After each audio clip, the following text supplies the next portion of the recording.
السلام علیکم ناظرین، پرائم نالج پر آپ کو خوش آمدید۔ آج 8 محرم الحرام ہے، تاریخ اسلام کا وہ دن جب کربلا کے تپتے ہوئے صحرا میں ظلم و ستم کی انتہا اپنے عروج پر پہنچ رہی تھی۔ دعوت اسلامی کی مایہ ناز تصنیف کربلا کا خونی منظر میں لکھا ہے، 8 محرم وہ دن تھا جب نواس رسول، جگر گوشہ فاطمہ بطول، حضرت سیدنا امام حسین رضی اللہ تعالی عنہ اور ان کے پاکیزہ خانوادے پر پانی بند ہوئے دوسرا دن ہو چکا تھا۔ 7 محرم کو یزیدی کمانڈر عمر بن سعد نے ابن زیاد کے حکم پر نہر فرات پر 5000 کا لشکر کھڑا کر دیا تھا تاکہ حسینی خیموں تک پانی کا ایک قطرہ بھی نہ پہنچ سکے۔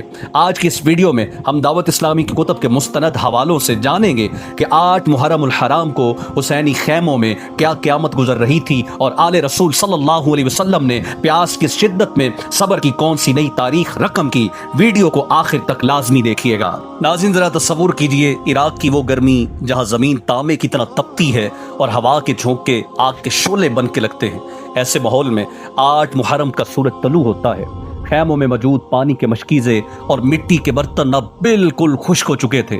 امام علی مقام رضی اللہ تعالیٰ عنہ کے خیموں میں چھوٹے چھوٹے معصوم بچے تھے، جن میں سیدنا امام حسین رضی اللہ تعالیٰ عنہ کے 6 ماہ کے شہزادے حضرت علی اصغر اور چھوٹی صاحبزادی بی بی سکینہ بھی شامل تھی۔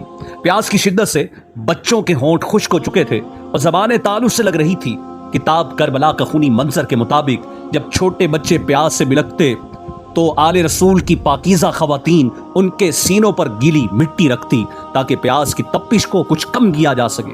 لیکن قربان جائیے آل محمد صلی اللہ علیہ وسلم کے صبر پر پیاس کی اس ہولناک شدت کے باوجود کسی ایک زبان پر بھی شکوہ نہ تھا، بلکہ ہر زبان پر اللہ کا شکر اور رضا کار الہی کا تسلیم و رضا کا جذبہ موجود تھا۔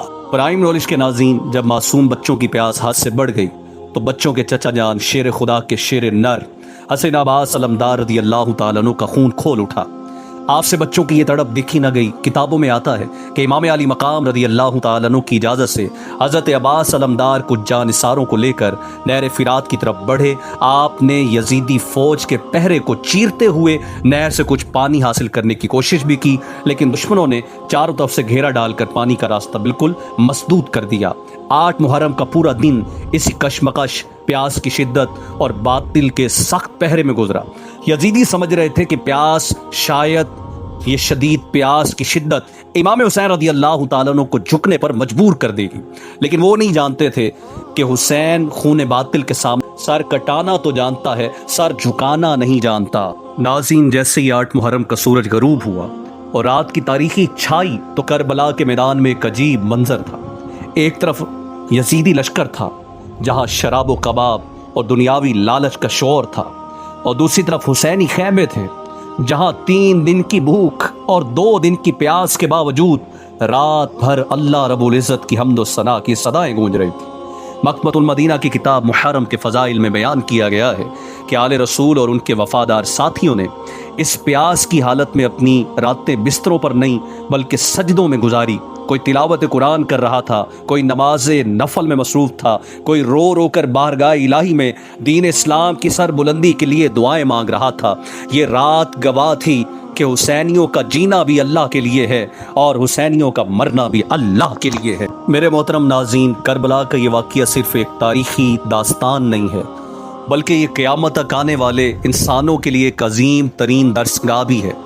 آج ہم محرم الحرام میں امام علی مقام کی یاد تو مناتے ہیں، ان سے محبت کا دم بھی بھرتے ہیں، لیکن سوچنے کی بات یہ ہے کہ کیا ہمارا کردار حسینی ہے؟